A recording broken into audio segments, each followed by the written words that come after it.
The market is quite eventful on this July 24th. And thank you very much for David and Anka for inviting me to this Synergy conference. Once again, kind of talking through favorite indicators. I have a bunch. One in particular I have shown before that we'll go over. And I'll give first kind of a review of, oh my goodness, how I approach market analysis, which is very much multidiscipline. It's not just technical. I use a lot of intermarket analysis and macro, some fundamental quant sentiment. So I do throw a lot of stuff in there, and therefore it's kind of really tough to have just one indicator. I am not selling an indicator, not ever. I am very much critical thinking about the market and why it is moving and how to trade it. I run a service for clients. I'll talk about that in a little bit. And these clients run from beginner, intermediate to advanced, 3 very specific products for each level.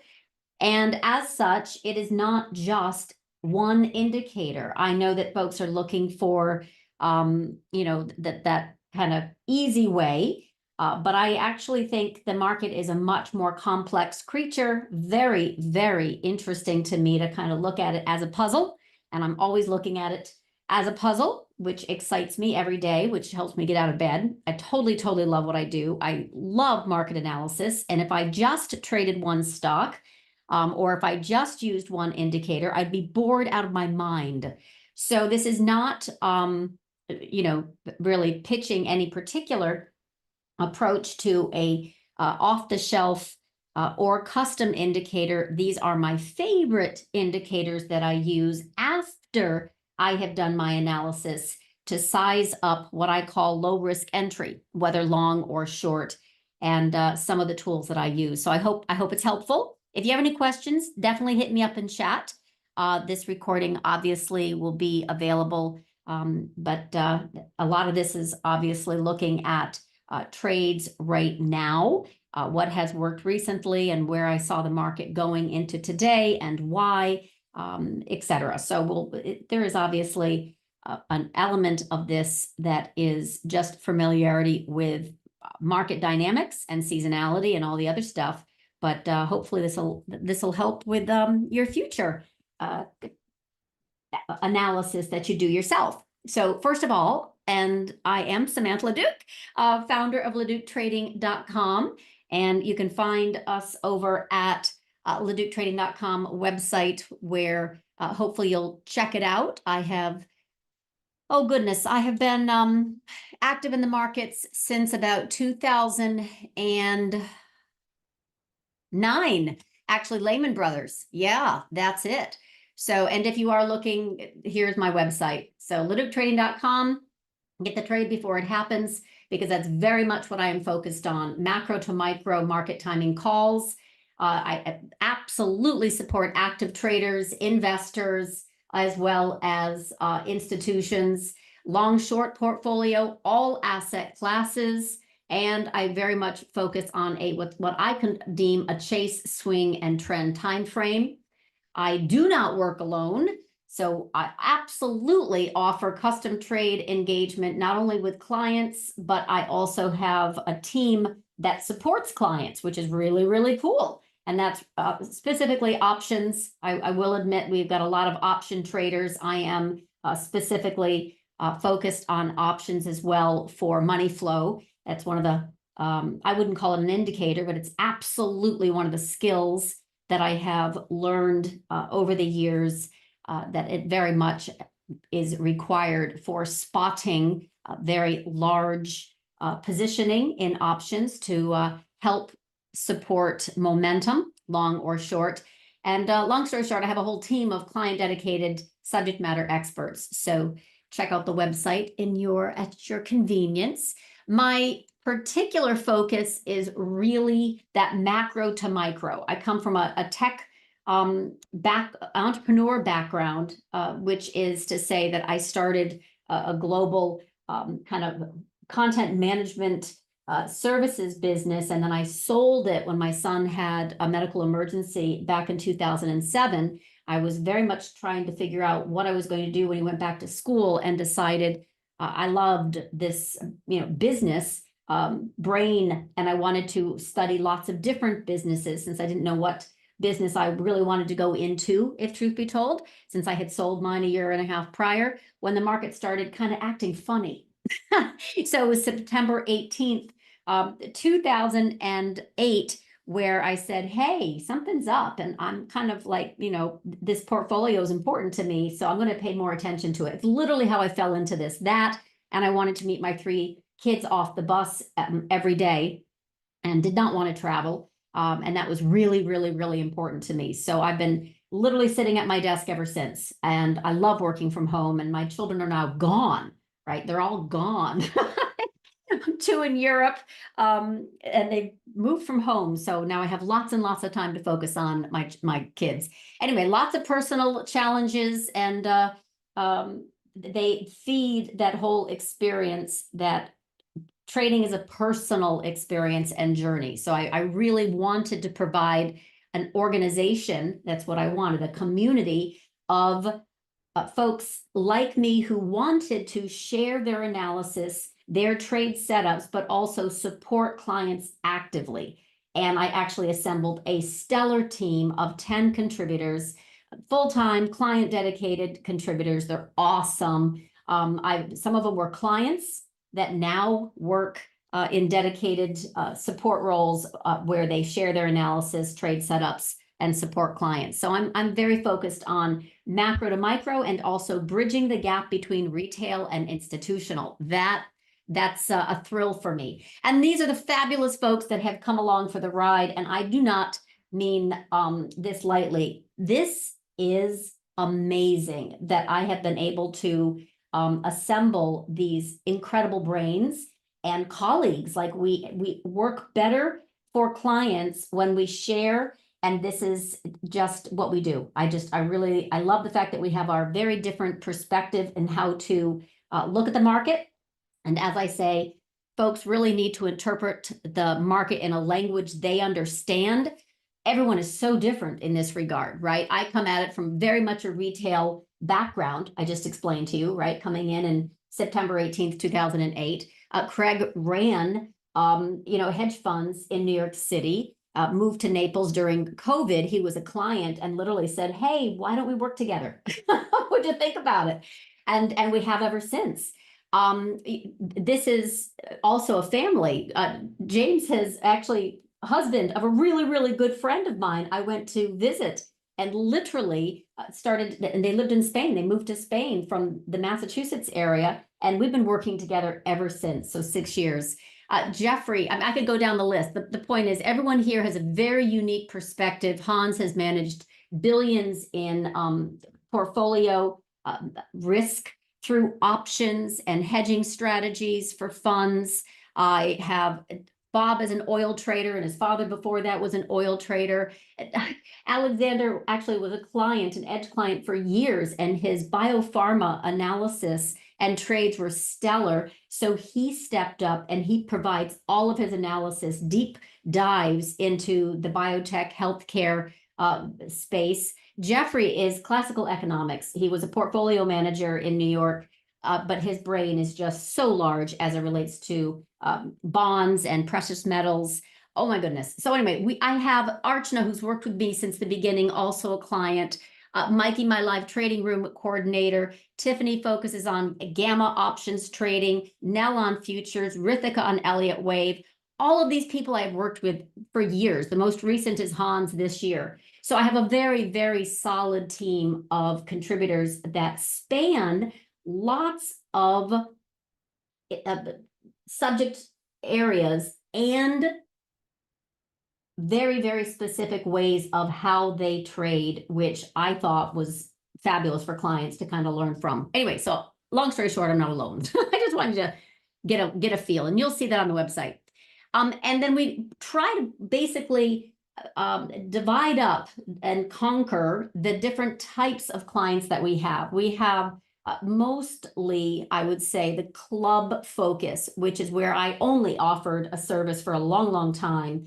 And these are folks that are more intermediate level, like myself, right, who was basically managing my own portfolio, some small kind of boutique institutional firms. But for the most part, this was really focused on drilling down to my style of analysis, running a live trading room across all asset classes and timeframes.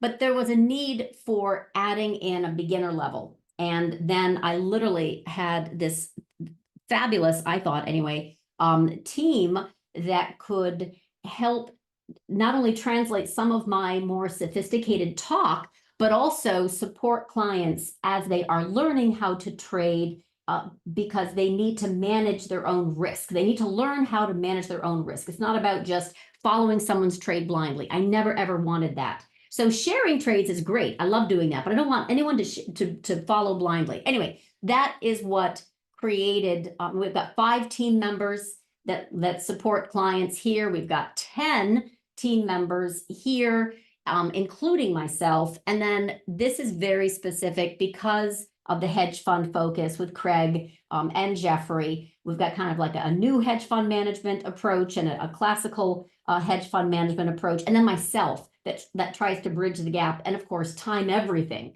So anyway, this is what it has evolved into. Very, very proud of it. And long story short, that's really my passion, is about helping clients. My thing is market timing. So this is what I do. And this is also about spotting major macro trends. I love to focus on dollar, but especially yields, US yields in particular, as well as oil. Oil has been a little bit less eventful of late, but I had a really kind of popular call back in March of 2021 where I said it could double within 1 year, and we ended up literally tagging 130 perfectly by March of the following year, that kind of thing. I have been in sync with bonds like nobody's business. This has been my absolute bread and butter as it relates to timing interest rates as a way to identify headwinds or tailwinds also for equities. So I did feel very strongly that August 2020 bonds stopped going up. And then, as you know, we had a 3-year historic drop in longer duration bonds that was the precursor to lots and lots and lots of not only yield spikes, but also Fed hikes.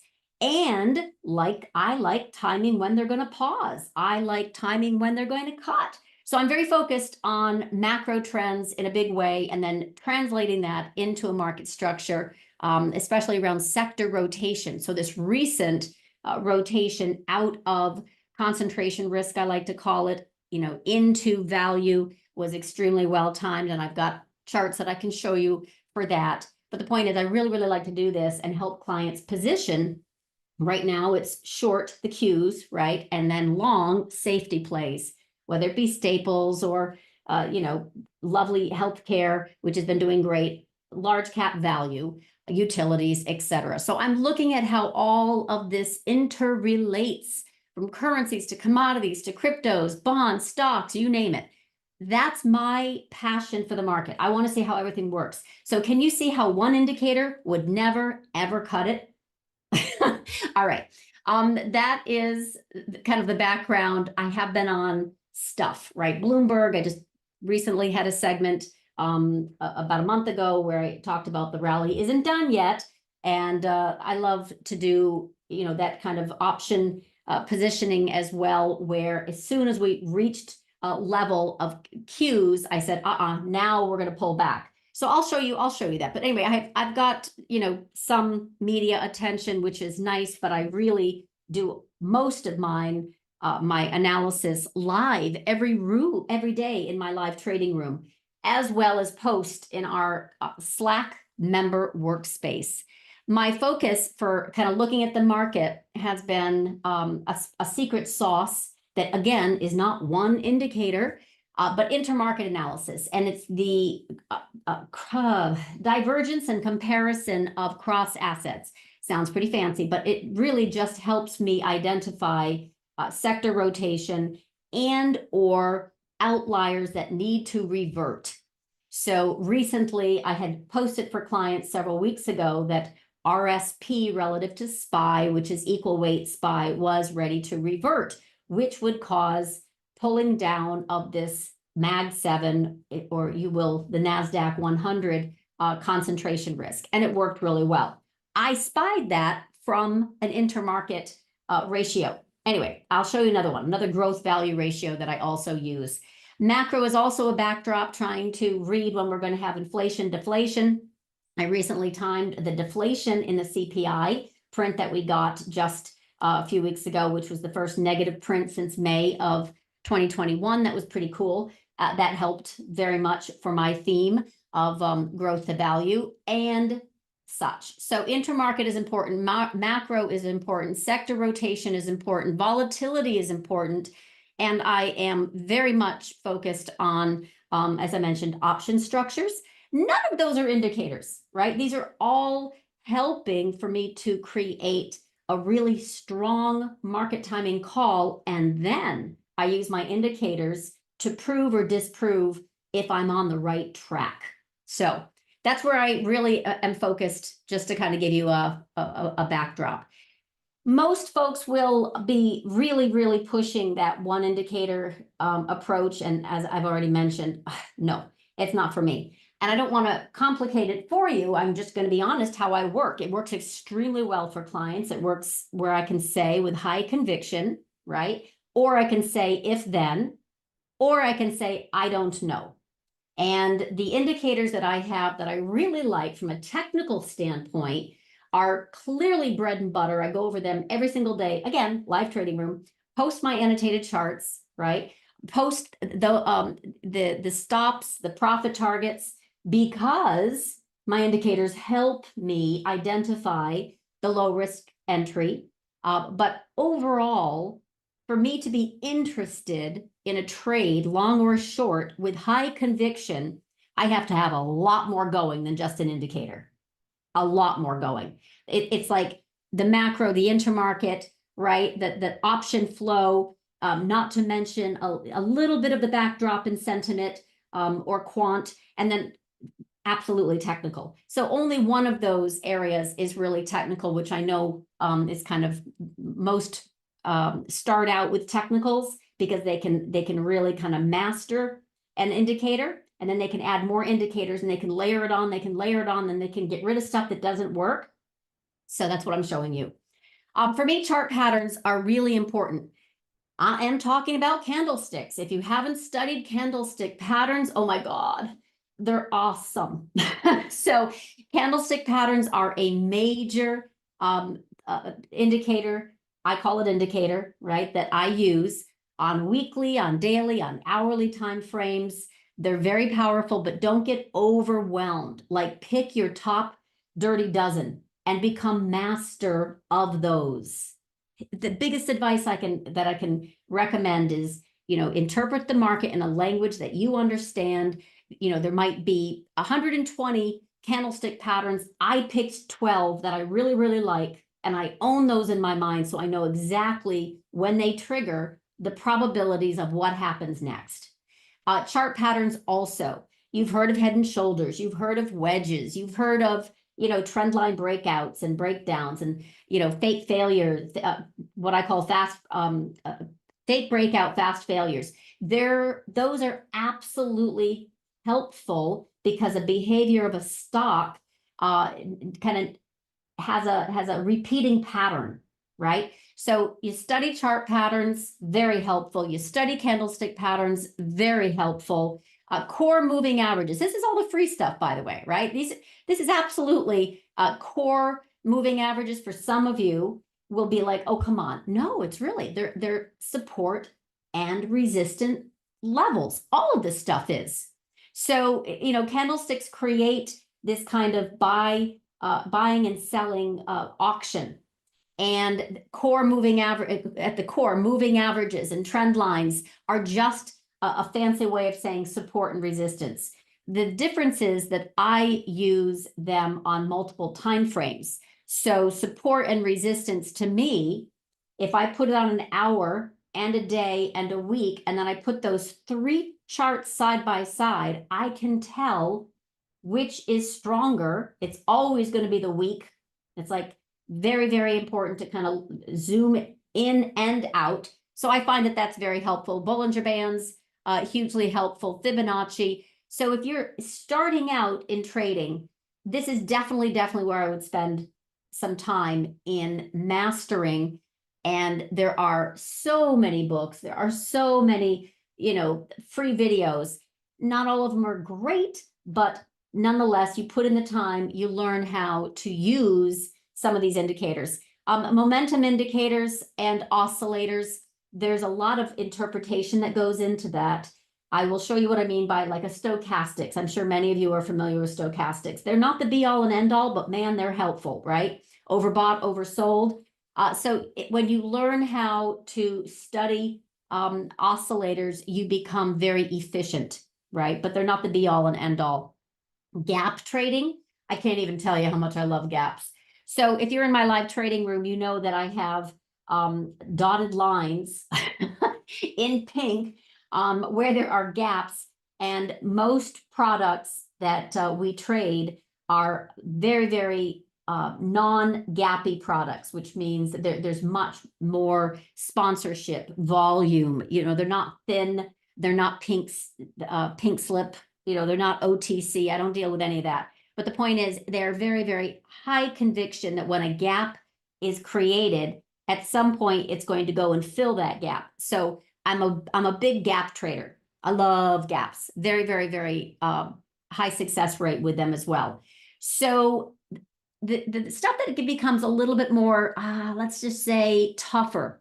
The first 5, I think most people have a lot of familiarity with, or they're not afraid to learn chart patterns, candlestick patterns, moving averages, and anything that serves as a support and resistance band.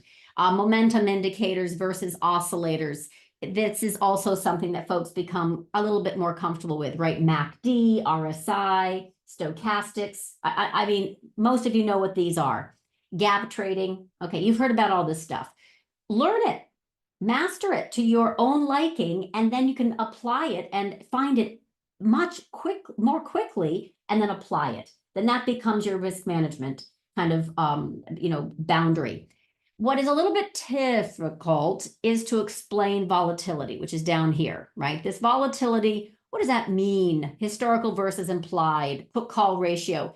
That's getting a little bit more gex, right? That's getting a little bit more into the quant world. And I don't want to belabor the math of this, because I don't belabor the math of this. I actually look for size. I'm not looking for anything small, and unusual option activity doesn't interest me. I'm looking at a chart, and then I will go and find what the largest option flow looks like. How bullish are they? Where are they bullish? Or, are they doing a risk reversal, a finance call spread?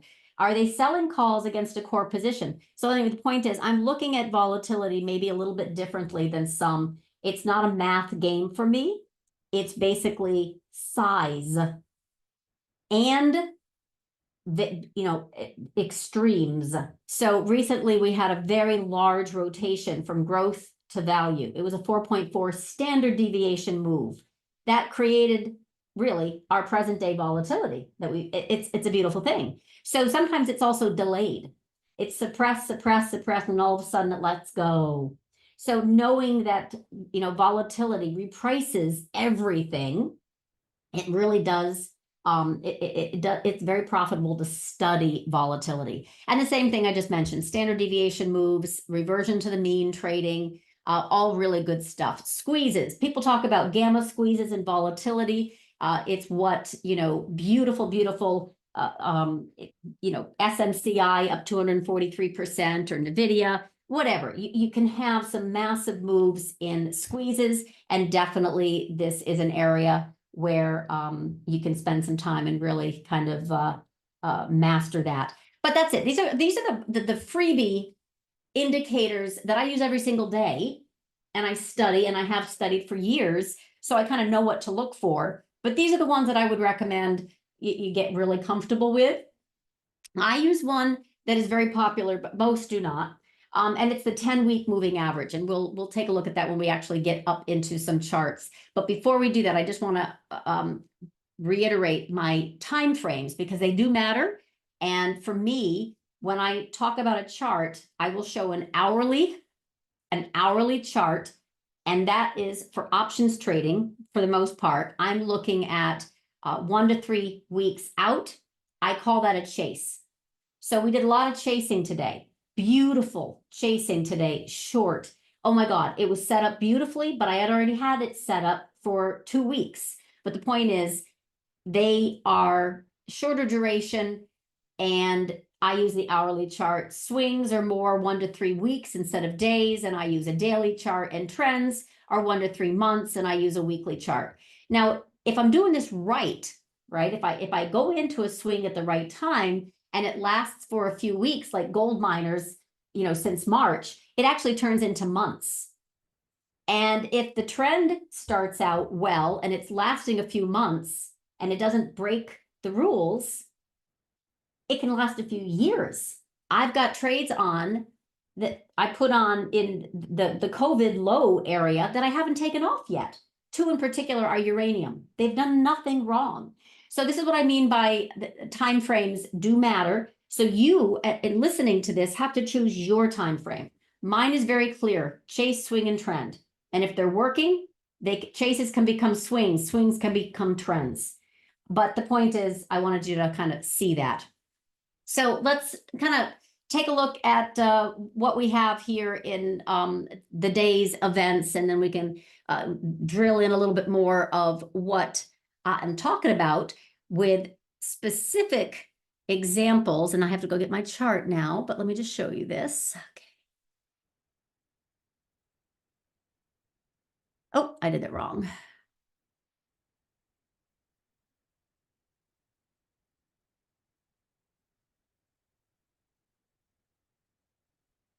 All right, you can see this all right, I think. Let's talk about this. All right, I'm going to go back in Tesla. I'm going to clean it up so you can kind of see this example. And I want you to look. Hopefully you can see this where ignore this part right here, okay? I wish I could bring it over. I probably can, can't I? Let's forget about it. Okay, so let's just go from this. This is an example where I want to show you why I was very excited about Tesla a little while ago to use my favorite indicator. And I'll start with that and then we can move on, okay? So let me also show you the trade of the week that was suggested as a very specific example. And all right, so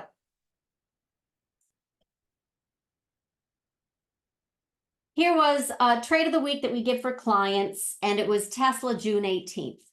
And here's what I wrote, okay? What about Tesla run into earnings on 7/17? It's been digesting the 10-week now for 6 weeks. This 10-week moving average is actually an exponential moving average. I have it on my weekly, and I live by it. Every chart that a client asks me to review, I immediately look how far away it is above or below the 10-week. Critical to me, absolutely critical. Anyway, I had written back here in this kind of June time frame, okay, that it looked like it was done going down. Tesla opened nicely above a 10 and 21 crossover on Monday, and I'm going to tell you that's the second thing I look for. Very, very important. And if you're a client, I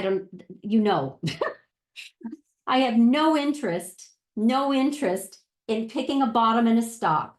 I have repeatedly said, don't sell a new all-time high and don't buy a new all-time low.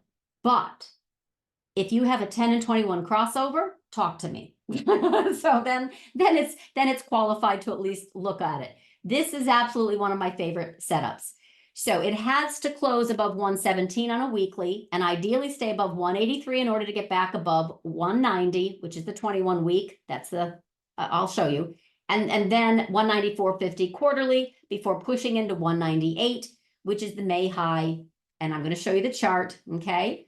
But once it clears this mosh pit of moving averages, it can head to 209, which happens to be the 100-week and the 200-day, hopefully before earnings with a trailer position through earnings with reason below. This, by the way, trade was removed long before earnings, which happened to be this week, and I'll show you why.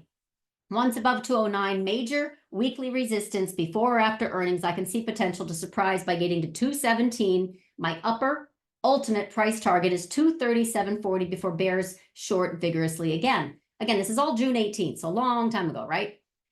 This is, by the way, monthly trend line from the November 2021 high. We still have to deal with a 200-day that is descending, which is very important if you're a technical analyst. If you're going long and strong, you want an ascending 200-day, not descending. Otherwise, that's resistance. Anyway, I talk about it all the time. It can take months to base before heading higher because of that 200-day. You know what's happening with Tesla this after earnings yesterday, but let me just kind of focus on, I gave some fundamental reasons, right? I really, really, really liked this chart, but it's specifically because of the indicator, right? So I knew that we had a big, beautiful candle formation on the weekly back here at the end of April into the May advance. It pulled back beautifully, and this gray line is the 10-week, okay? And it spent a lot of time here. You can see it was digesting the 10-week. It also had the 21, which is this blue line coming down to meet it. And it was right here where I said, that's a nice doji, which is another, candle formation that does look like it's done going down. And then on this candle, which is basically, again, I'm still showing you on a weekly, it looked great. And here on a daily, I showed the clients, right? This is an inverse head and shoulder, if then. If we can get and stay above, and I gave that level, right? 177, but specifically, that's the low risk entry. In other words, don't let it fall below 177 on a weekly. Why? That was the 10-week. Like literally the bottom of this candle right here was 177. Don't let it fall below that or this won't work. It's not ready. Long story short, did it hit 237? No, it blew through that, right? I mean, it completely blew through that.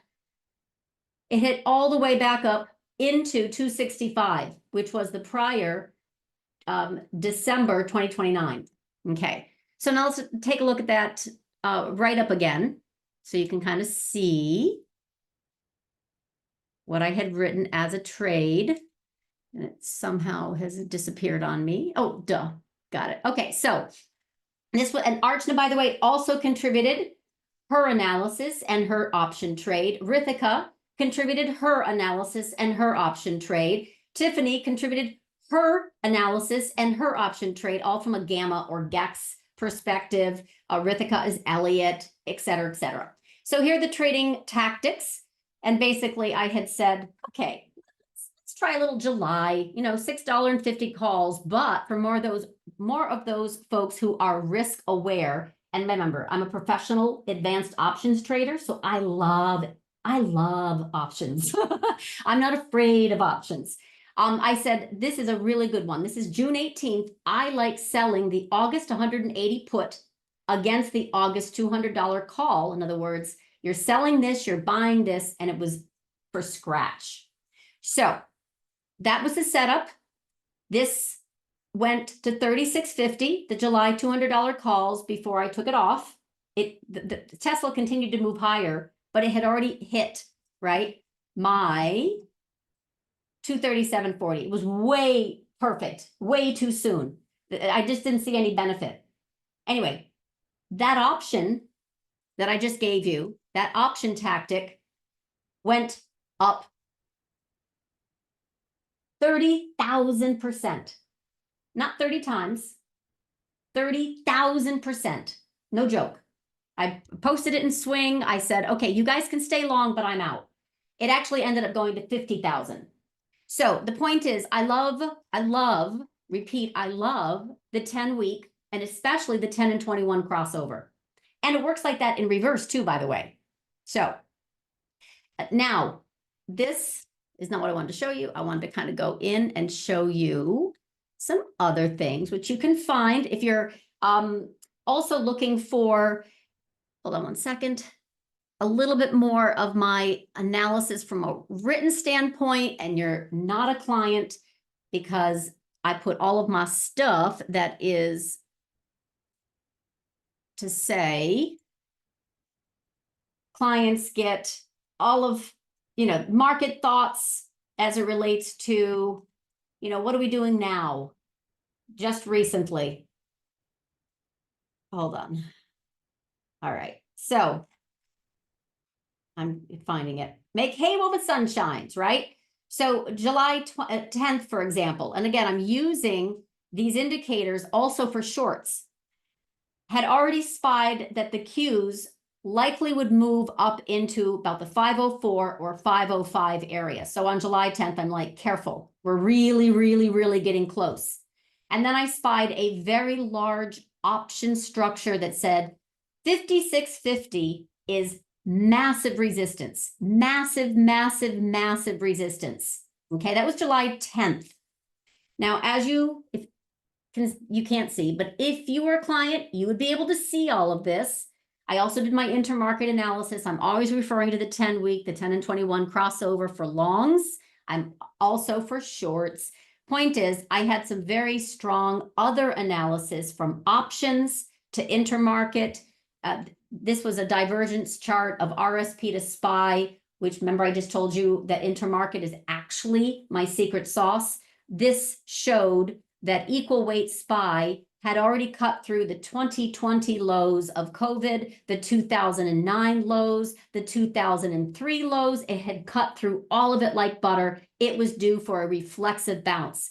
And I warned that when it did a reflexive bounce, this concentration risk of SPY and NASDAQ would come back down. And that's exactly what happened. So indicators, not all are going to be the, like I said, I use a whole bunch of stuff together. The other thing that was happening very much besides the post that I just showed you was, of course, timing deflation, which helped that growth into value rotation very, very strongly. I had already had a call that bonds were going to, the bond yields were going to move on the 10-year down into 4.2 and break it. Definitely yen wicked oversold and due for a bounce. Man, did that work. And then, of course, Q spiked into my 504 print and sold off and just kept selling off. And in fact, we reached my price targets today. So the price targets that have been given over the past 2 weeks literally have hit. So keep going, keep going. I will update stuff that really matters.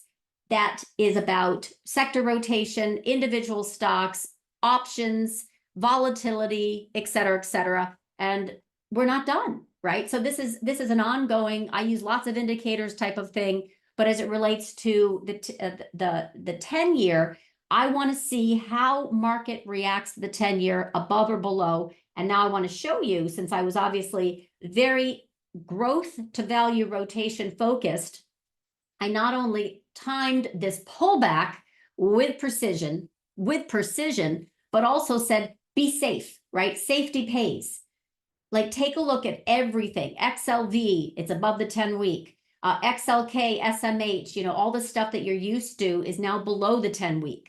That's bearish. So it has to stay below, obviously, but the point is that's where trend reversals are made. Going along above and going short below. Long story short, it has been a very, very helpful tool. And then whenever I post ideas, I'm using an annotated chart, and I'm typically pointing to that area, which is very focused on 10 and 21 rollover. So what do we have today? And let's see what I've got here. Hold on one second. Yeah, Chase is right here. Yep, few days. It can go into a few weeks, but typically not. And there we go. Hold on. All right, so what did I have? I'm trying to find my chart here, but it has disappeared on me. Ah, there it is. So sorry.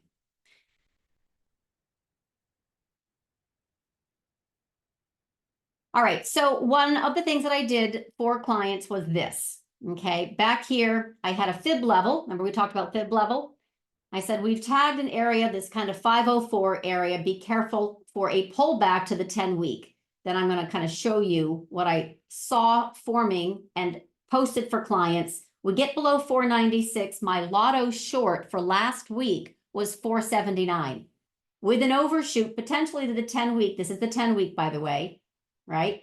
We bounced. We got rejected on this Keltner channel, broke back below 479 and reached my price target, which was the prior high in June. We've now reversed 2 months of gains, right? In just 2 weeks on this evening star reversal. So see how I've already shown you, first and foremost, a pattern, chart pattern, using candlesticks, and I could predict it because it's a doji, and it's either followed by a very strong sandwich or an evening star reversal in the same way you can also have the reverse on the downside. So you got a channel, you got a pattern. You also have a 10-week tag potential. Now this is not broken trend. That's what's so hard for some people to understand. I'm still on the weekly time frame, right? So I had given clients this 468. Why? It's a gap fill. Remember, I also talked about gaps? Exactly. So I'm showing you a candlestick formation. I'm showing you the 10-week, which is the price target at least. I'm showing you that we had a gap we would very, very likely hit. I'm showing you there's a trend line also as an area for a price target. We also gapped down here. The point is we have a lot of signals that charts are telling us, I strongly believe anyway, from a fib level, right, to a reversal pattern, to gaps, to options, to it goes on and on. So anyway, I share with clients all of my indicators, and nothing is custom. This is all right off the shelf. This is what I use on a weekly. This is what I use on a daily. This is what I use on an hourly. And we have a fabulous time with chase, swing, and trend timeframes because I have gotten very accustomed to the technical indicators that I just shared with you. And in particular, the 10 and the 21. And that's next, by the way. Very, very likely that it's next. So that's answer to your question was, hold on. You want the Holy Grail. Yeah, good question, Danny. Ask Sanjan, my developer. Mikey looks like Brett Favre. I'm going to tell him that. He actually, he worked on oil rigs for years. And he's a phenomenal trader, but also my live trading room coordinator. He's awesome. Please define chase. I did. Chase traders, traders who typically trade within the time frame. Okay, thank you, Ryan. Oh my God. And the snapback. Okay, and a weekly QQQ flag pattern. Okay, so now, yeah, that's a really good question. Very good question, Tim. Tim says, okay, so now that it's hit, right, this 465.74 or this 468, which was clearly a gap, we now have 2 gaps above. So at some point, this will fill the gaps, but not just yet. And as you also notice, I have a stochastics here, right, which is, again, hourly, it's on all of them. It's still rolling over. But here's what I actually really like to do, which is not so common, but I'm going to show you this. And clients know, but just, you know, to get a specific feel, when we have a momentum higher, I don't fight it. When we look extended, I look for a turn. I don't get ahead of it. I look for a confirmation of a turn. Really, I do. The only reason why, let me just grab something real quick. There it is. I annotated this chart already, so I want to show you. It's not the one. Here it is. So the only reason why I got really excited about this pullback, I'm showing you right now a growth value ratio. That's part of my intermarket stuff. And it really is. It's IWF to IWD, and it looks ugly, right? Why would you, use this as a tool? Oh my God, this is so good. So this right here was November of 2021 high. I know you can't tell, but this was a big deal from the January low into the November 2021 high. We pulled back a little bit into April, and then in May, everything just took off, hot fire flames, right? May, oh my goodness, June, oh my goodness. And then I literally had just posted on the 10th, I was worried. I think it's time, right? And I specifically referenced that very, very large option that I saw at 56.50. And my Qs had hit my fib level of 504. Call it lucky or good, whatever. Next day we rolled over, and we have continued to roll over. So where are we now? Here. So this was the November 2021 high. Here's where I literally warned right before the day it busted, and we busted hard. And this is before I came in and to talk to you this morning. I happen to dig ratio analysis. It's not everyone's deal. It's fine, whatever suits you. I had a little, stock bond volatility ratio analysis I showed clients, and I said, volatility is not done, but then I will go in and I will look at the chart. So I can also say, okay, here's VIX, right? And I literally posted for clients where I said, we're going to hit 1650 and pull back. We're likely going to break 1488 into 1449, and that's where it's going to get supported. It is textbook technicals. Here is your 200, right? Here is your 200 in green. This is a monthly level. It's where we got above the 200. It's just textbook. So I love the 200. This is true. Over here, you got a 10 and 21 crossover, which is dangerous for VIX.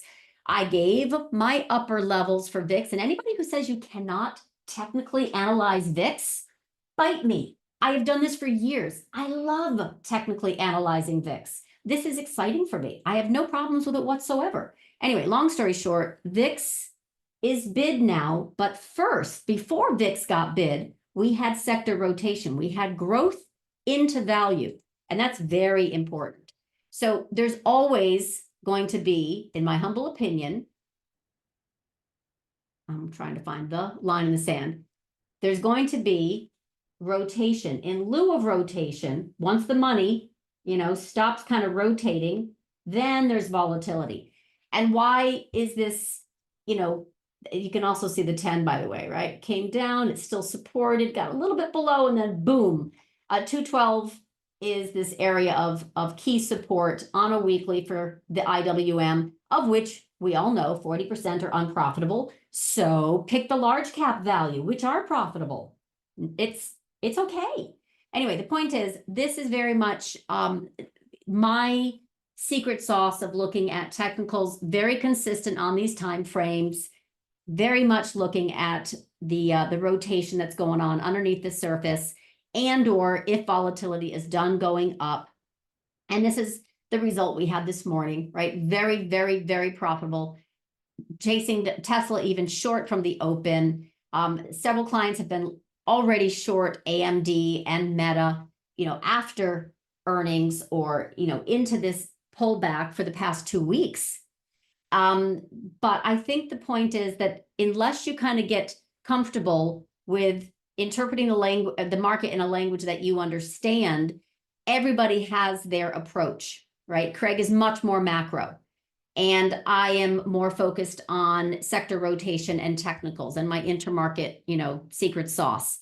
I look for things that maybe others wouldn't, because I'm excited about outliers that revert. And I want to understand what's going to happen with the volatility that is not allowed to go up, right? Yield curve is suppressed. Credit spreads are compressed. The breadth destruction that we had as the concentration rally took off was only visible if you compare it in a ratio. So of course we needed to revert. So this is the kind of stuff that I really like, and indicators that most will not use, like my gold miner bullish percent index. You can see it's very bullish since March, right? I mean, gorgeously bullish since March. So these are the things that I'm always looking at. But the one absolutely tried and true, besides all the intermarket stuff, right, that I go through and do my intermarket, then I spy the sectors that are most beneficial.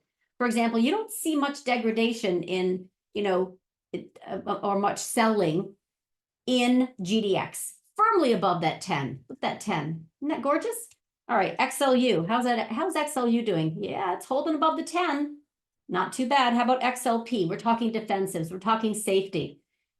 XLP is even breaking out. Look at that 10. Look at beautiful. Look at the 21. Okay. Maybe it's not winning any awards, but it sure doesn't look like, ASML. That's breaking.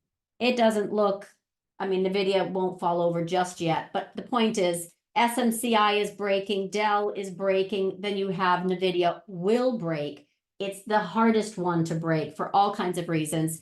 Apple, beautiful, extended, however, bearish Harami. And I said, this is great area to short. Keep it below 228.87, next 220. And as this comes down 10 points, SPY will continue to sell, that kind of stuff. So you can still see it hasn't broken any trend. It's beautiful. It's up here. But there are a bunch that have broken. Here's what I want to kind of show you, though. Perfect example. This is boring. Oil and gas midstream player, William Companies. It has just been phenomenal. It pulls back. Again, I'm on it on weekly. This doesn't have a big options market, but it has held that 10-week, and marches higher. You don't want to exit out of that stuff. That's gold.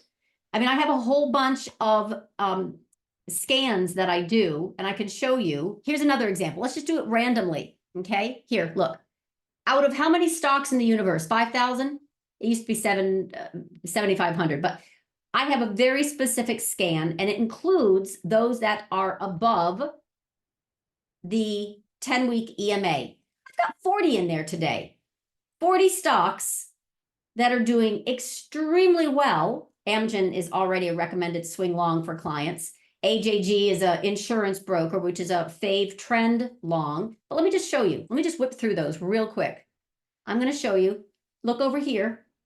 We're getting a little selling in WMB, but it's not a surprise. It's just hit some prior highs, and it's digesting. That's not scary. Honestly, it's not scary. So let's take a look. And in no particular order, except EBS, right, is up the most. Checkpoint. Beautiful. It comes back, it stabilizes, it has a relationship with the 50-week, which is in yellow, and then it takes off again. I don't even know EHC. It's a medical care play. Oh, have you looked at medical care plays? Beautiful, right? THC reported today. Look at the 10-week. Fake breakout, boom. Comes back, very, very shallow, and boom. You've got Pfizer, I don't even pronounce this correctly. Lots and lots of consolidation, but it's still hugging that 10-week before it takes off. IP is an example of one that was oversold, moved higher, did a shake and bake, which means it pierced the 10-week, but it hasn't closed below it, and it's still moving higher. So the point is, Amgen, lots and lots and lots of plays. Once they get and stay above the 10-week, they can still pull back, and they're still bullish as a trend, as long as they stay above that 10-week. That's all I wanted to say. Even in a down market, check out these beautiful moves. And you can also put on a monthly time frame, right? Look at this. This is Arthur Gallagher. It's insurance broker. They're making money on their money. They love high interest rates. Has this broken any? This is actually a Morningstar reversal on a monthly. Look at that 10-week. Let me get rid of that. Look at that 10-week.